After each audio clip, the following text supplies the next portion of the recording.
Hello, my name is Oscar Gill, and my presentation um, on America in the post-bellum economy is going to be on Buffalo Bill Cody. And so I'm going to go ahead and start putting some pictures and stuff together in regards to a Buffalo Bill, and I also have the music from that period, so you'll be seeing that, right? So let me go ahead and begin. I'm going to put it on full screen so you can see that, or there, a little better.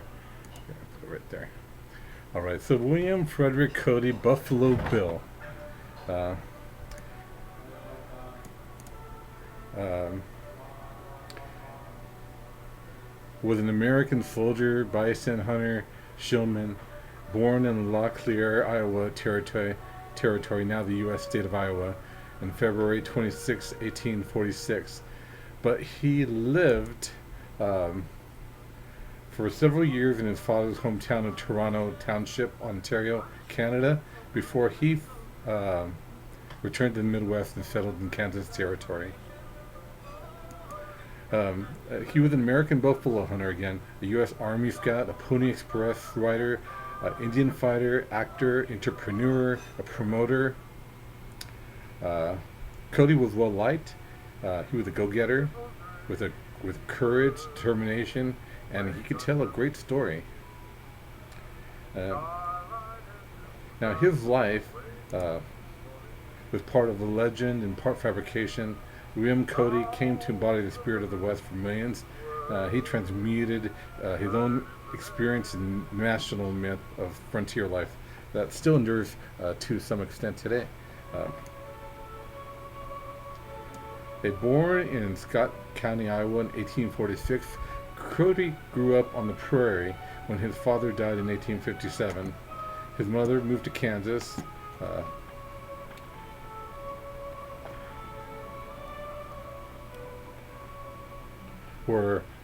where he worked for a wagon freight company as a mounted messenger and wrangler. Um, in 1859, he tried his luck as a prospector in Pike's Peak Gold Rush, and next year he joined the Pony Express. He was a young guy at that time, which advertised for the skinny expert riders willing to risk their life daily. Already a seasoned plainsman at age 14, Cody fit the bill.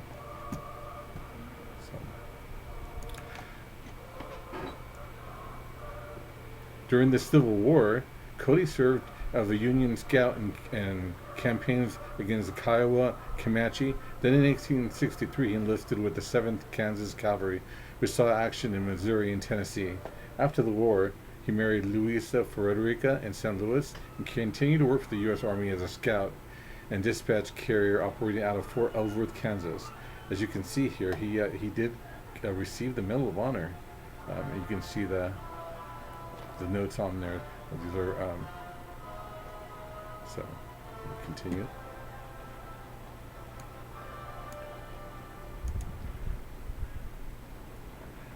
Beginning in 1868, Cody returned to his work for the Army.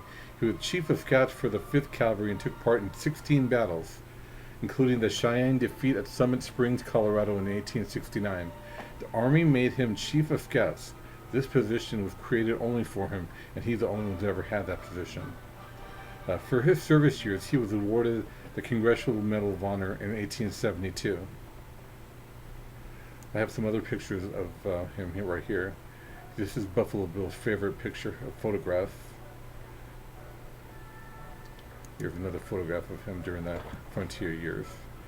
Um, he also was very friends with many of the Indians during that period. For example, Geronimo and Raymond the Face, who fought against Custer. It's said to have killed Tom Custer, who had won 2 Medal of Honors. Here's another picture.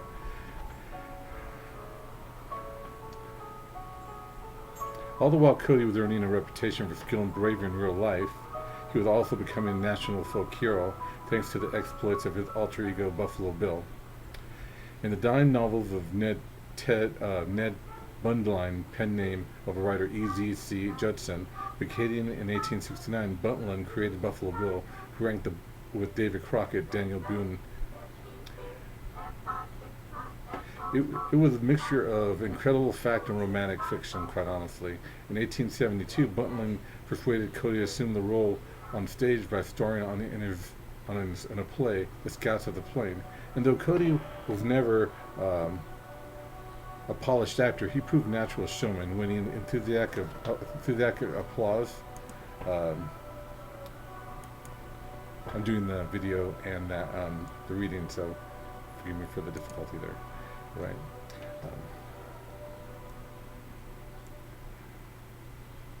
But he winning enthusiastic applause for good humor and self-betrayal. Despite a falling out with Bundline, Cody remained an actor for 11 seasons and became an author, as well as producing first edition autobiography in 1879 and publishing a number of his own Buffalo Bill dime novels. Eventually there were some 1,700 of these frontier tales, the majority written by Prentice Ingram. But not even his show business could keep Cody from returning to the West. He was called back to service as an Army Scout in the campaign that followed Custer's defeat at Little Bighorn. On that occasion, Cody took a new chapter to his legend in a duel with the Cheyenne chief Yellowhair, whom he supposedly first shot with a rifle, then stabbed in the heart, finally scalped in about 5 seconds. According to his account, others described the encounter as a hand-to-hand combat and misreported the chief's name as Yellowhand. Still others said that Cody merely lifted the scalp after he died in battle. Whatever actually occurred characteristically had the event embroidered in melodrama, Buffalo Bill's first scout for Custer for the fall theater season.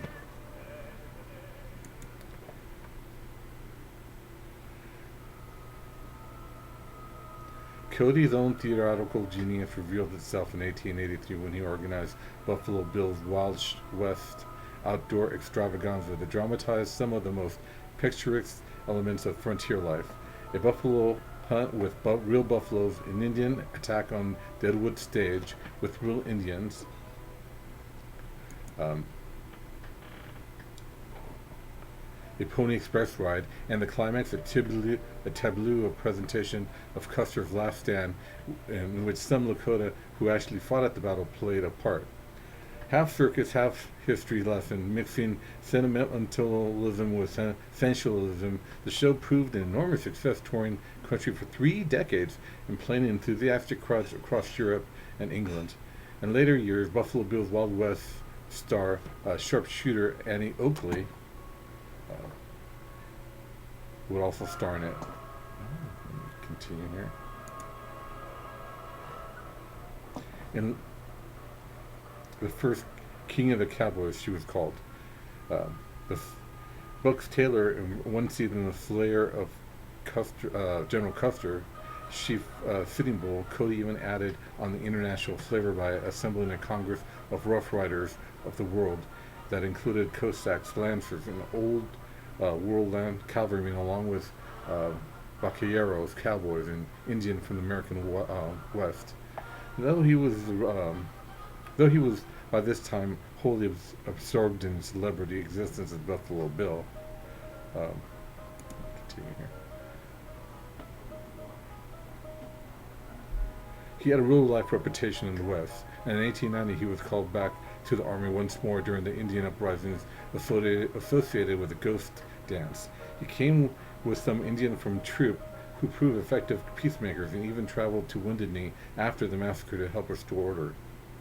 Cody made a fortune from his show business success and lost it in mismanagement and weakness of a dubious investment shims. In the end, even the Wild West show itself was lost to creditors. Cody died on January 10th, 1917, and is buried in stone blasted from rock at the summit of Lookout Mountain in Denver, Colorado. It's really interesting. Here's some more pictures I have. Okay, here he is when he's a little older. And you can see some of the books, and here's his original signature. And here he is when he's a lot older with his wife.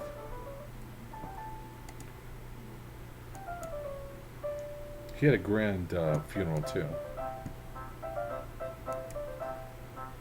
His business was sold to Jess Willard Buzz and Circus.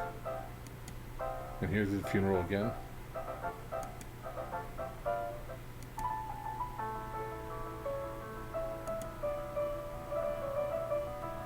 Yes, definitely Wild Bill Hickok, Buffalo Bill, excuse me. Buffalo Bill Cody was definitely a symbol of the vanishing American West. And in post, in post, in post,